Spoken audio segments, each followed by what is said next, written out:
it's me, Rosie Bits, back with Tantric Tips with Rosie Bits. Like, subscribe, grab my free gift. It's down there, grab it. It's great, you're gonna love it. And it's free, so you win. Today we are talking about foreplay. Oh my goodness, what a big topic of conversation. And what an overlooked topic of conversation. I think both within actually the bedroom, but also in the mainstream. People forget, they're talking about squirting and ejaculation and all these, like, and I talk about those things too, but let's just talk about some foreplay, shall we? Okay, let's begin. So it's really interesting to me that most people equate sex acts with foreplay. Like, you know, if you're going down on your partner, you know, either giving them, you know, oral pleasure, people think, well, that's foreplay. No, that's sex. What about a little bit of like, a little hand job, a little fingering? That's sex. That's all sex. Generally, the stuff to do with your genitals is sex. So what the fuck is foreplay then? What do we do when essentially what happens for most people is they do some kissing and then they're going downtown. Maybe they'll stop around this area a little bit because they're great, but downtown. So foreplay is the time that you're gonna take. So remember being teenagers when generally you were not gonna have sex immediately and you couldn't or you weren't ready to. That wasn't a thing, so that you kissed and you kissed and you kissed for hours and you rubbed up against each other and you rubbed each other's backs and you felt like the nape of each other's necks and you kissed each other's necks. That is foreplay. And for adults who can have sex and probably want to have sex at the end of their session, don't skip this juicy, yummy part. Have it be part of the buildup of your whole sexual play. And it can be the whole thing. The foreplay can be the whole thing. You don't have to get into some level of penetrative sex, whether that be hetero or queer penetrative sex, right? You can just actually have the foreplay be the thing. So what the heck do? You're gonna touch each other. You're gonna communicate and say, what do you like? How about this? Does that feel good? Would you like more? Right? And you're gonna say things like, I really love that. That feels so good. Oh, could you do this? And you're gonna be really gentle and kind with your communication because you're like, ow, that hurts. Which, you know, like people should know, it's gonna be abrupt. And instead you could be like, oh, actually, I'm loving this part, but could you move just over here? Could you, you know, I'd really love more pressure when you rub my back. Or it hurts a little bit when you're scratching with your nails. Can you ease up? And you're gonna have this time of just beautiful exploration. Now for foreplay, you can use some toys. You can get some oils, you can get some ticklers, some massagers, whatever you want, but it's about exploring your partner's body, having them explore your body, and bringing you pleasure that is not genital related. And you're gonna do this for as long as you want. Sometimes that lasts a really long time. I have like been in the throes of foreplay with somebody and kissed for like 2 hours and been like, wow, we've been kissing for hours.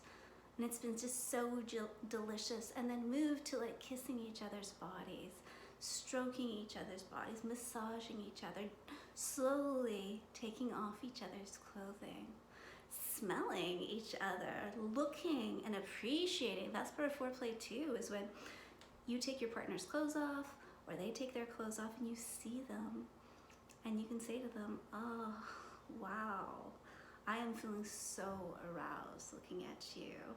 I love whatever it is that you love about them, right? Talk is a big part of foreplay too. Talking, moaning, emoting. So bring all of that to the foreplay game. And I would say the foreplay starts, it can start before you even get into the bedroom. Start sending sexy little texts. start having a conversation. Even, you know, you can do this like a week before or a couple of weeks before. If it's going to be a while before you see your lover, you can start talking about what would you like to do when we're next together? Is there anything you'd like to explore? What really turns you on? What turned you on the last time we were together? Is there more? Could we do more of that? Is there something that we could add to that? And then have that conversation, little bits of those conversations in the lead up until you see each other. So there's all this excitement. And then for you, if you are hosting the session, or maybe you live together in the same house, you can prep your space, and that can be part of the foreplay that you're doing, right? Making it into a tantric space, making sure that all the senses are enlivened when you go into that space. That is also part of the foreplay. When your partner comes in, you can, you know, feed them treats or give them wine or, you know, fruit-infused water or whatever feels good. Have incense burning or aromatherapy. Make it lovely. Do a sexy striptease. That could be part of your foreplay too. But the thing that is important is that you're communicating and that you're present, so that you know what's bringing your partner arousal and pleasure, and then you can add on and add on and add on. And hopefully what happens is that you get to a point, if you choose to, you get to a point where you're so aroused that you must go beyond. You must get the genitals involved because you just can't help it. And that is super exciting.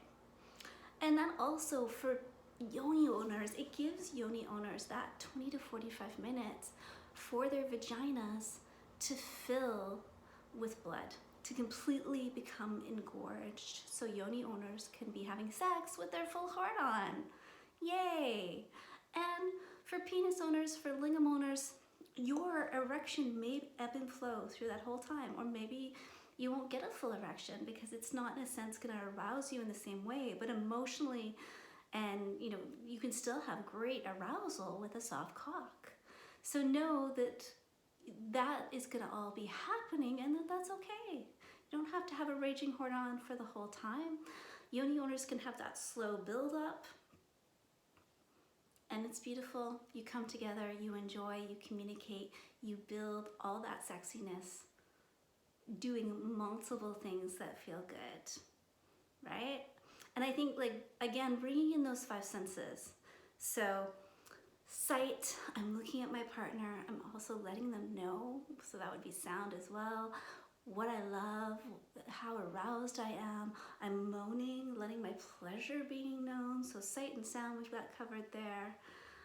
Smell, you've got the aromatherapy or the incense, but also you're smelling your partner, you're getting up close. You're like, I find smell super sexy, and it's definitely, for me, a yes or no. If I'm gonna make love with somebody, I can like be pretty into somebody and then smell them and be like, nope. And it's not that they have a bad smell, it's just not my smell. So get in there, be smelling them, and then taste, so you can be kissing them and licking them.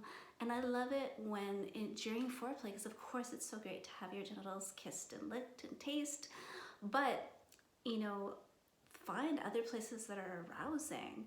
I love having my back kissed and licked, or my sides, or underneath my breasts, or you know, my thighs, my inner thighs. All of that is so, so sexy, right? And we've got the smell happening. Bring all those sensual pleasures in together as part of your foreplay. Now, if you need more direction, you can ask me in the questions. I'll send you out some other quick and easy foreplay ideas, but I think that gives you a lot to play with. Okay, enjoy. Happy foreplaying. Love you.